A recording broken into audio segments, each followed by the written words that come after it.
Parashat mishpatim. So the Torah starts off the parsha with the first halachot ki sikne eved. Buying another yid, what happened? He stole, and he didn't have money to pay. So what do we do with him? We sell him. And that is the first halacha of mishpatim. Mishpatim means laws that people could understand why these laws are. That's what mishpatim. So the question is, why should a person, let's say he stole $350,000, and he doesn't have to pay, he doesn't have $350,000. He has $325,000 to pay. He doesn't have 350 to get sold. You can't give the $325 and then work the other $25,000 off? No. Does he get to keep the $325 at least? Yeah, Yeah, but 325. once you're an Eved, everything you own belongs to... No, that's not true. What's the gay? An Eved Ivri. An Eved Kanaini. So he gets the money and he's an Eved. He's an Eved. Eved Ivri But that he's- marries in your house and has kids in your house, his kids are your kids. Right, So when he leaves, he can't take the kid. right. So, mashma. That only what's that? You can't even take the kids. Yeah, the owner keeps the kid. You can't take the kids. So let's I understand. mean, if the wife cheats on him, like that. No. No, He gets married no. to one of another lady that's also a slave. Shivcha. So the question is, why is this the first mishpatim? And how do we understand it? You get slave from him. You have a CO that was a very successful businessman, and then things aren't going his way. Bernie Madoff would have to be a slave. Exactly. Bernie Madoff would be a slave. Exactly. Then we have to share him though. He took a lot of people's money. So the question is, why is this so explainable? Why is this the first of the mishpatim? You had a question. Oh, no. Two questions. Why is this the first? The first of the mishpatim is Eved Ivri. You know what you start off with? That if, let's say, a person needs someone to watch his house, and a guy comes along and offers his services, he becomes a shomer chinam. Very nice guy. Or someone needs to borrow money, and someone lends him the money. It's a nice thing. No. Kesef Talvas Ami. Beautiful. These are beautiful mishpatim. We start off with Eved. That's how we start off mishpatim, with Eved. The bad one. And it looks very strenuous becoming an Eved, no? Here you have a very person, Adam Chashuv. No, he had originally, he was a big businessman, and then things went sour on him. And when things went sour on him, instead of throwing up his hands and realizing it, he went ahead and tried to connive, right? Do things that were not. And he was caught. And now he had to pay, and he doesn't have the money to pay. So he gets sold for an Eved Ivri, right? So why is that mishpatim? The answer is like this. The lesson that he has to be taught, which is very, very important, he has to be taught that there's no such thing as we let you get away with whatever you want. You touch someone else's money, you can't start off mishpatim telling up laws about money if the person doesn't recognize that what's his is his and what's someone else's, he can't dare touch. That's the first thing he has to get the lesson. He has to understand that there's a din v'cheshbon upstairs to the exact penny. And you can't take something that's not yours. That's what he has to say. That's the first and foremost. To learn to understand that. Yeah? And then, once that is put down, with clarity, then we can go on and discuss other dinei mamonot. But if that's not clear to a person, and it looks like, who's going to see, who knows? The end is sof haganav l'tchiyah. The end is he gets caught. The end is he gets caught. How careful you have to be with money. I once got back from the bank a check for, I think, a few pennies. They made a mistake on a few pennies. A check for a few pennies, we're not talking about a nickel. I couldn't believe it. I think it was 3 pennies. I couldn't believe it. That means they had to make a cheshbon, and if it wouldn't have stimmed, they would have to do it again and again till clarity. So 3 cents was outstanding. They had to send it back. 3 cents.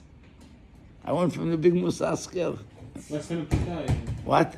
Less than a puta. Yeah, today it's less than puta. How much is the pruta? I don't know for sure.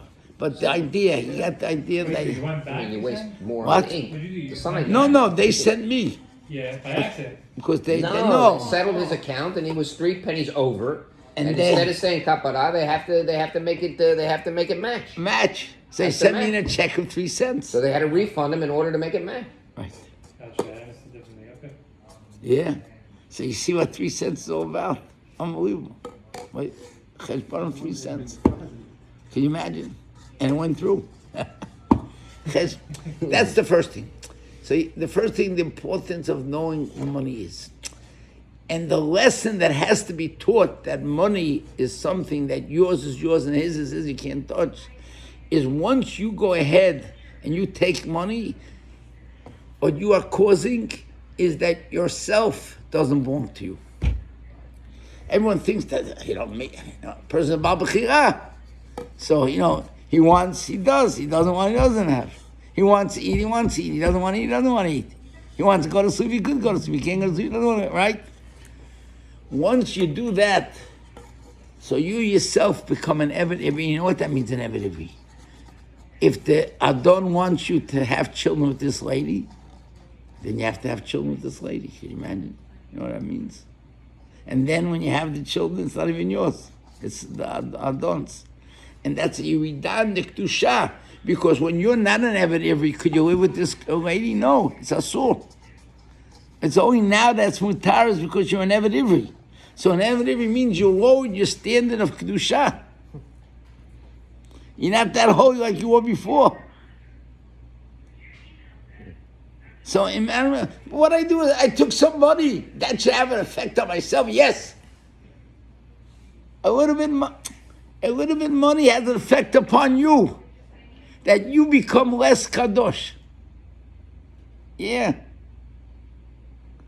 But then there's also a lesson for the master. You know what the lesson is? Let me ask you. When does he go out? After 6 years, right? 7. On the 7th year. So you go down after. The Pasuk says like this. The Pasuk says that Sheish Shanim Yavod. Now what's after 6th? What year is it after 6th? 7th, right? What's the year after 6 years? The 7th year. Yeah. So why did the Torah have to tell you Sheish Shanim Yavod v'Ashvit Yetzei? Sheish Shanim Yavod v'Achakach Yetzei. They have to tell us the 7th.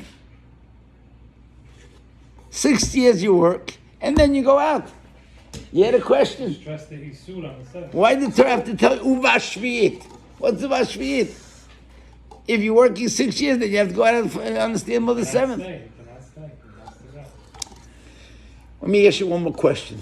What's the pshat? Is he only sold for 6 years, or really sold for more than 6 years? But when it comes to the 7th year, the Adon has to let him free. The second one. Right. Yeah, Right. but also if your belt He's really sold for more. if your belt No, it comes to Vashvit, Yetzei. You have to send him out. What's the pshat? To teach the Adon also a lesson. That's it. Now you have to, who owes him 6 years and you bosses him around, you have to go ahead and now on the 7th year let him free. It's not so easy. And you have to give him stuff. Not And you have to give yourself also. Right. That's a lesson for the master. Because once the master becomes used to this Eved, so then, like, he's mine. No. Now you have to set him free. Unless if it's your Shna Yovel, then he has to send them early. Okay. But he still has the option to stay with you. But the idea is, yeah, okay, but the idea is you have to send them out. That's the idea. Get out. You have to send them out. You have to send them out. Now, one story, maybe you know the story, it's an unbelievable story. A boy was sick in Valoshin. Was sick. There are more stories that happened later, but I like this story. The boy was sick. So Reb Chaim Volozhin told his friend, take him home. Go with him home. I'm afraid to let him go home himself. Go with him. So they went, they traveled. And then it came along tired. He said, I'm too tired to travel, the sick boy. And let's sleep over at night. So they sleep over at night in the motel. And after that, the motel owner says, this is the price. They said, oh, we didn't know it was so expensive. This is what we have. Okay, when you come back, you'll give me the rest. So he gave the money that, when he comes out, give him the rest. He takes the boy home, and he heads back. And he forgot to stop over at the motel. The boy is niftar. The boy comes to his friend and says, please pay up the money that is owed. I can't get it in Gan Eden. Please go back and pay up the loan. He went to told us to Reb Chaim Volozhin's dream. He says, go quickly back and pay up the loan. Yeah, it's scary. I'm going to the other story. What? Similar to the other story. Yeah, right. Okay. With the Rabbi Schlesinger. What? These are stories from how long ago? This is an old story. This was the Schlesinger is a new story I heard just now, a newer story. The kid said that the bottom line is the Torah can't start off mishpatim without getting it clear into your mind how careful you have to be with money. Don't think, it would be a few dollars, come on. Yeah. And when you're nizzer with money, then nizzer with you with money. Then they're careful with you. Because Baruch should bless us, we should be zochet to be careful with money. Amen. Amen. And that's good that Baruch will send us and send us and send us. Amen.